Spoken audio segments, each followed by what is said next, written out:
룻기 4장 1절부터 10절까지 교독하겠습니다. 룻기 4장 1절부터 10절 1절부터 교독합니다. 보아스가 성문으로 올라가서 거기 앉아 있더니 마침 보아스가 말하던 기업 물을 자가 지나가는지라. 보아스가 그에게 이르되 아무개여 이리로 와서 앉으라 하니 그가 와서 앉으매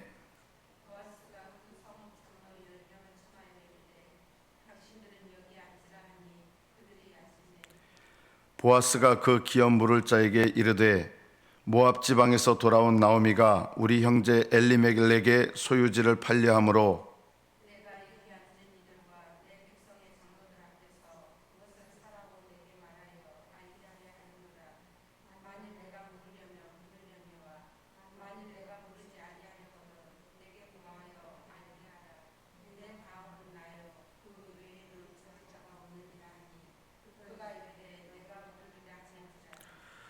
보아스가 이르되 내가 나오미의 손에서 그 밭을 사는 날에 곧 죽은 자의 아내 모압 여인 룻에게서 사서 그 죽은 자의 기업을 그의 이름으로 세워야 할지니라 하니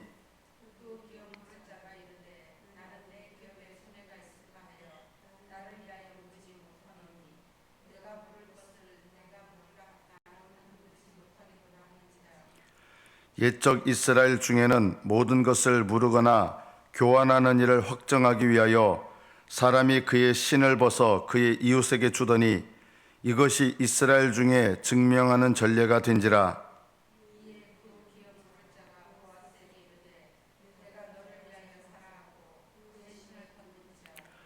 보아스가 장로들과 모든 백성에게 이르되 내가 엘리멜렉과 기론과 말론에게 있던 모든 것을 나오미의 손에서 산 일에 너희가 오늘 증인이 되었고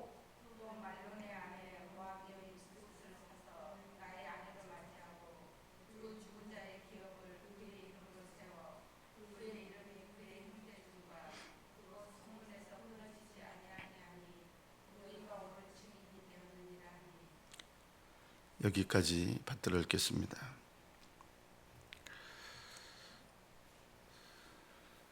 우리나라의 습관과 방식으로는 오늘 이 룻기를 전혀 이해할 수가 없습니다. 이스라엘의 습관과 풍속과 방식을 이해를 해야 이 룻기를 통해서 우리에게 주시는 하나님의 말씀을 깨달을 수가 있습니다.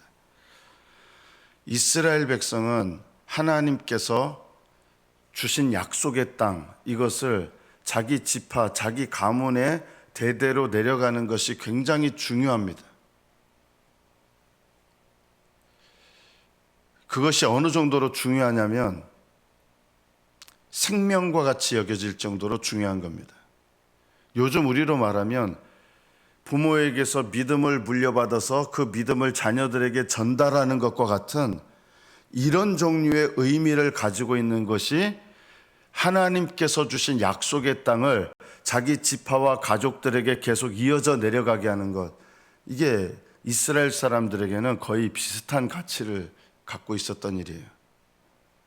그래서 하나님께서 주신 약속의 땅을 우리 가문 대대로 이어져 내려가는 것, 이것이 믿음을 지켜서 이어져 내려가는 것과 거의 같은 것이기 때문에 이게 너무나 중요한 일이었습니다. 그런데 남편이나 아들이 없을 경우, 딸은 다른 사람한테 시집가면 그 딸이 받은 땅이 그 다른 지파나 다른 가문으로 시집을 가버리면 자기 집에 이어져 내려오던 땅을 잃어버리게 돼요. 그래서 이 당시에 여자들은 아들을 못 낳는 것을 저주처럼 여겼습니다. 요즘 우리들이 생각하는 남아 선호 사상, 이것이 아니에요. 하나님께서 주신 약속의 땅을 물려 내려가야 되는데 아들이 없으면 이게 끊어져 버리는 거예요. 이게 대가 끊어지는 거하고 차원이 달라요.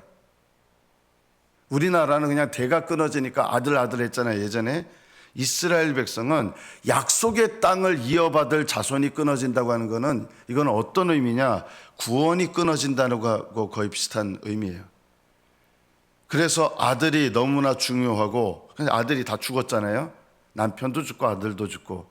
그러니까 어떤 것이 필요합니까? 아들이 죽은 상태에서 이제 그 가문의 땅이, 약속의 땅이 내려가는 게 불가능해요. 그래서 이스라엘 백성에게는 독특한 제도가 하나 있는데, 그 가문의 가까운 친족, 근족이라 그래요. 가까운 친족, 근족만 돼요. 사촌 형제나 뭐 이런 근족이 그 가문의 여자하고 결혼을 해서 자식을 낳으면 그 자식을 거의 양자 취급처럼 하는 거예요.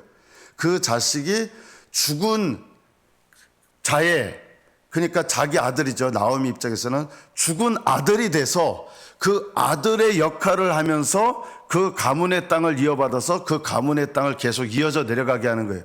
그래서 가까운 친족이 며느리하고 결혼을 해가지고 자식을 낳으면 그 자식은 그 친족의 아들로 이렇게 내려가는 게 아니라 그 가문의 죽은 자의 아들의 이름, 남편이나 아들의 이름으로 가문을 잇게 하는 거예요. 어떻게 보면 양자하고 비슷하게 되는 거예요. 그래서 이 룻기에는 이 두 가지가 같이 있는 거예요. 나오미, 이 여자들에게서 보아스가 밭을 사는 거예요. 이것이 먼저 있는 일이에요. 나오미와 룻이 소유한 그 밭을 보아스가 사요. 이걸로 끝나는 게 아니라 보아스가 이제 근족으로서 룻과 결혼을 하면서 룻과 보아스 사이에서 난 아들이 누구의 땅을 누구의 이름으로 물려가느냐? 나오미의 아들, 그러니까 룻의 남편의 이름으로 물려져 가는 거예요. 룻과 보아스가 결혼해서 애를 낳지만 그 애는 보아스의 자식으로서 이렇게 땅을 물려 내려가는 게 아니라 룻의 전 남편의 자식으로서 양자가 돼서 이렇게 땅을 내려가는 거예요. 그러니까 두 가지 일이 같이 있어야 되는 거예요. 하나는 땅을 사는 일, 그리고 룻과 결혼해서 자식을 낳으면 그 자식을 통해서 그 땅을 물려져 내려가게 하는 일. 이 두 가지 일이 동시에 있는 거예요. 이해가 되십니까? 좀 어렵죠. 그래서 이 근족이 2명밖에 없는 거예요. 근데 보아스는 2순위고 1순위가 있는데 그 사람은 룻하고 결혼하면 뭐 이쁘게 생기고 젊은 여자니까 괜찮다 이렇게 생각했는데 그 룻의 남편의 이름으로 기업 물을 자가 돼서 기업을 사가지고 그 전 남편의 이름으로 그 가문의 땅이 이어져 내려가야 된다니까 나 그거 못하겠다 한 거예요. 룻하고는 결혼하는 건 괜찮은데 룻하고 결혼해서 자식을 낳으면 그 자식이 룻의 전 남편의 그 가계로 땅을 물려져 내려가는 것. 그러니까 누구 땅이 못 되는 거예요? 그 땅은 룻과 결혼하는 남자의 땅이 아닌 거예요. 그러니까 1순위 된 사람이 그거 나한테 손해인데 하고 나는 포기해서 신발을 벗는 거예요. 신발을 번다는 것은 자기의 권세와 권위를 내려놓는다 이런 뜻입니다. 모세에게 하나님께서 임재하셨을 때 네 발에서 신을 벗으라 하셨잖아요. 권세와 권위를 하나님 앞에 내려놓고 종된 모습으로 선다 이런 모습이거든요. 신을 벗는다는 것은 내 권리를 포기한다. 1순위 권리 포기한다 한 거예요. 그래서 보아스가 그 권리를 물려받아서 근족의 기업 물을 자의 권리를 물려받아서 나오미와 룻의 땅을 자기가 사고 그리고 룻과 결혼하면서 그 룻과 결혼해서 낳은 자식을 룻의 남편의 자식으로 이렇게 물려져 내려가면서 그 땅이 나오미의 가계를 통해서 이어져 내려가게 하는 것입니다. 굉장히 복잡하지만 왜 성경에 이것이 기록되었습니까? 보아스는 바로 예수님의 상징이에요. 예수님께서 우리의 죄를 떠맡으셨습니다. 사셔서. 그리고 주님께서 자기의 소유를 또 우리에게 주신 거예요. 그게 뭘까요? 우리의 죄는 예수님이 떠맡으시고 예수님께서 이루신 의는 우리에게 주시고, 그래서 예수님이 우리의 죄를 떠맡으시고 예수님의 의를 우리에게 주셔서 이 두 가지가 동시에 일어났기 때문에 우리가 죄 사함을 받고 의롭다 하심을 받아 구원에 이르는 것입니다. 이것이 일어나려면 어떤 일이 일어나야 돼요? 보아스가 룻과 결혼해야 되는 거예요. 그래서 예수님께서 우리에게 장가 드신 거예요. 교회와 예수님은 남편과 아내의 관계로 영적인 연합이, 결혼을 통해서 영적인 연합이 일어납니다. 그래서 그 아내의 소유, 우리의 소유가 뭐예요? 죄예요. 우리의 소유를 예수님이 핏값으로 사시고 예수님의 소유, 의를, 하나님께 죽기까지 순종하셨던 그 의를 결혼한 자에게 주신 것입니다. 그래서 이 룻기에서 일어난 이 사건은 예수님과 교회 사이에서 일어난 영적 교환, 우리의 죄는 예수님께 전가되고 예수님의 의는 우리에게 전가된 이 구원의 사건을 우리에게 말씀하는 것입니다.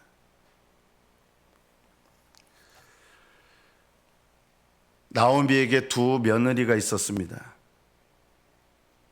기억하십니까? 하나는 오르바의 이름이 오르바입니다. 오르바는 여기에 참여하지 못합니다. 나오미의 며느리였고 나오미의 아들과 결혼했지만 돌아오지 않습니다. 모압 땅에 남습니다. 이 오르바의 모습은 무슨 모습입니까?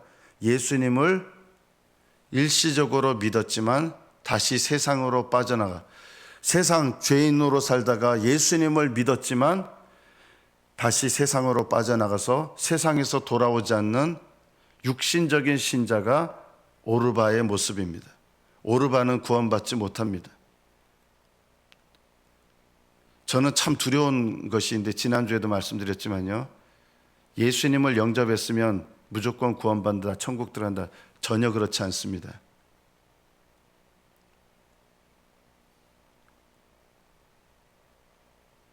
하나님이 택하신 자의 증거는 예수님을 영접하는 것이 아니라, 예수님을 영접하는 것으로 끝나는 것이 아니라 끝까지 예수님을 따르는 것입니다. 이것이 예수님과 결혼한 진정으로 구원받는 교회의 모습, 룻의 모습입니다.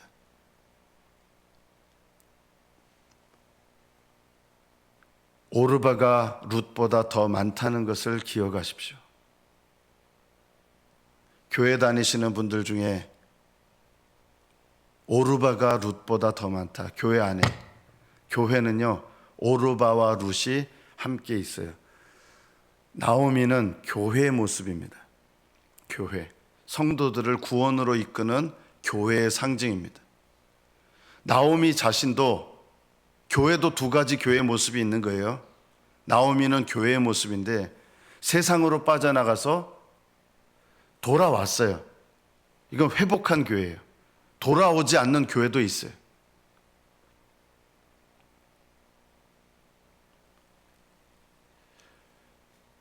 여러분이 영적으로 어느 교회 안에 머물러 있느냐 대단히 중요합니다.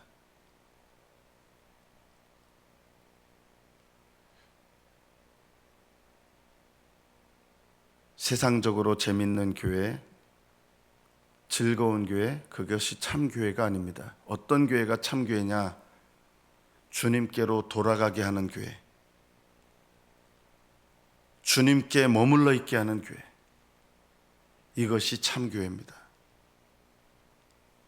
여러분은 어느 교회 교인입니까? 주님께 머물러 있는 교회입니까?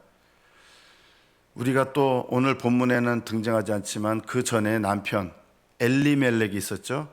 그리고 엘리멜렉의 두 아들 말론과 기럧이 있습니다. 엘리멜렉의 모습은 어떤 모습입니까? 모태신앙으로 태어났지만 육신대로 사는 신자의 모습입니다. 엘리멜렉은 모압에서 돌아오지 않고 거기서 죽습니다. 모태신앙으로 태어났지만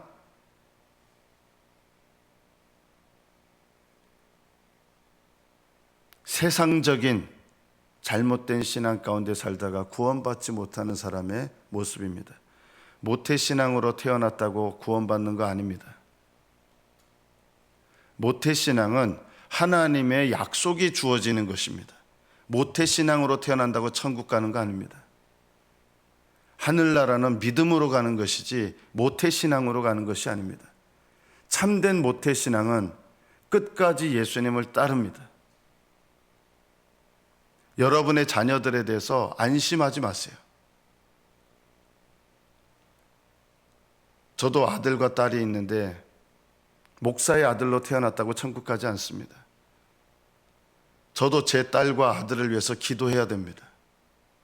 하나님 앞에 본인들의 믿음이 바른 믿음이 되도록. 그렇지 않으면 목사의 딸로 태어나도 자녀로 태어나도 천국 못 갑니다. 하늘나라는 모태신앙으로 들어가는 것이 아닙니다. 믿음으로 들어가는 것입니다. 말론과 기련이야말로 모태신앙이죠. 이들은 구원받지 못한 모태신앙입니다. 오히려 구원받은 모태신앙은 나오미입니다. 나오미는 회개하고 돌아와서 구원에 이릅니다. 그러나 말론과 기련은 세상을 상징하는 모압 땅에서 돌아오지 않고 자기 나오미의 남편도 두 아들도 거기서 죽습니다.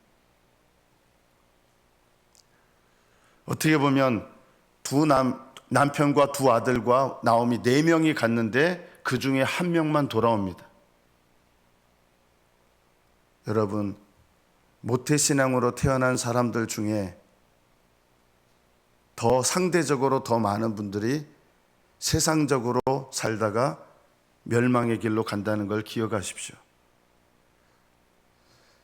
중간에 예수님을 믿은 사람이라 할지라도 다시 세속적으로 빠져나가서 오르바처럼 되는 사람들이 더 많습니다. 그래서 우리가 생각한 것보다 훨씬 적은 수의 숫자만이 끝까지 믿음을 지키고 천국에 들어갑니다. 성경에서 이렇게 말씀합니다. 의인도 겨우 구원을 받거든. 의인은 예수님을 믿고 예수님을 따르는 사람이에요. 의인도 겨우 구원을 받거든 하물며 죄인들이리요.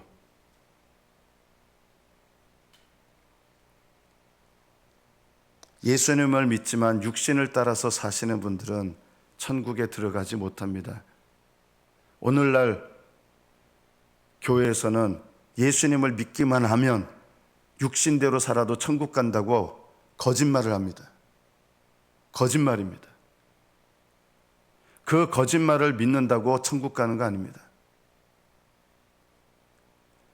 하늘나라는 믿음으로 가는데 예수님을 영접한 믿음으로 가는 것이 아니라 예수님을 영접하고 끝까지 그 믿음을 지키고 끝까지 예수님을 따르는 것, 그리고 주님께로 돌아온 믿음, 이 믿음으로 끝까지 믿음을 지켜서 그 믿음으로 천국에 가는 것입니다.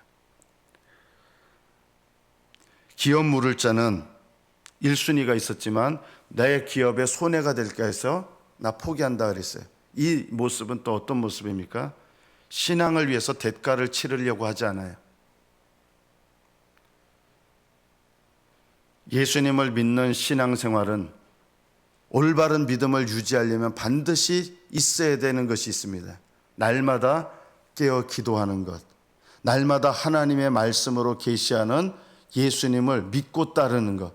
그래서 믿음을 지키는 일에, 날마다 믿음을 지키는 일에 반드시 필요한 것 중에 하나가 날마다 깨어 기도하는 일과 말씀을 묵상하고 말씀을 지키는 일입니다. 하나님은 이 믿음의 활동을 통해서 우리의 믿음을 지키시는 것입니다. 여러분의 신앙생활 가운데 날마다 기도하는 것과 날마다 말씀을 읽는 것을 생명처럼 여겨야 됩니다. 밥 먹는 거 굶어도 됩니다, 여러분. 한 끼 굶어도 안 죽습니다. 하루 굶어도 안 죽습니다. 그런데 말씀 읽는 것과 기도 생활하는 거는 한 번 쉬면 하기 싫어지고 오히려 이거를 생명처럼 여겨야 됩니다. 하루 굶어도 안 죽어요. 이틀 굶어도 안 죽어요, 여러분. 제가 오랫동안 굶어보니까 안 죽더라고요. 그러나요, 영적으로 굶는 일은 정말 생명처럼 여기고 영적으로 굶는 일이 없도록 애써야 됩니다. 기도하는 일과 말씀을 묵상하면서 그 말씀을 통해서 계시되는 예수님을 날마다 따르는 것. 성경 안 읽으면서 어떻게 예수님 따릅니까? 예수님을 따른다고 하는 것은 오늘 내가 읽는 이 기록된 말씀을 성령께서 역사하셔서 말씀을 통해 계시되는 예수님을 따라야 예수님을 따르는 거고 동행하는 거예요. 성경 안 읽으시는 분들은 제가 100% 말할 수 있어요. 예수님과 동행 안 돼요.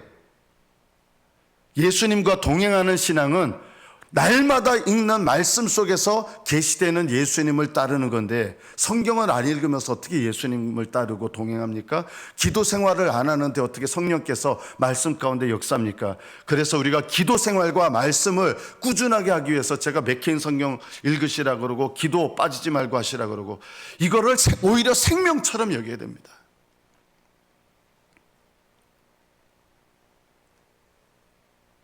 이것을 날마다 생명처럼 여기고 이 믿음을 지키는 수단, 기도와 말씀을 통해서, 이것을 통해서 주님과 동행하는 사람, 이 믿음을 지키는 사람이 천국에 들어갑니다. 천국은 말론과 기련처럼 한 번 믿음을 가졌다고 무슨 영구히 들어가는 도장을 찍어준 것처럼 그렇게 해서 천국에 가는 거 아닙니다. 말씀을 맺습니다. 대가를 치러야 됩니다. 하나님께서 나에게 주신 오늘이라고 하는 삶 속에서 이 대가 때문에 구원받는 것은 아니에요. 그러나 대가를 치러야 됩니다. 나에게서 사라 그랬잖아요. 금을 사라, 옷을 사라, 그리고 안약을 사라. 어떻게 삽니까? 기도와 말씀에 순종하는 열심을 통해서 은혜를 받게 되는 것입니다.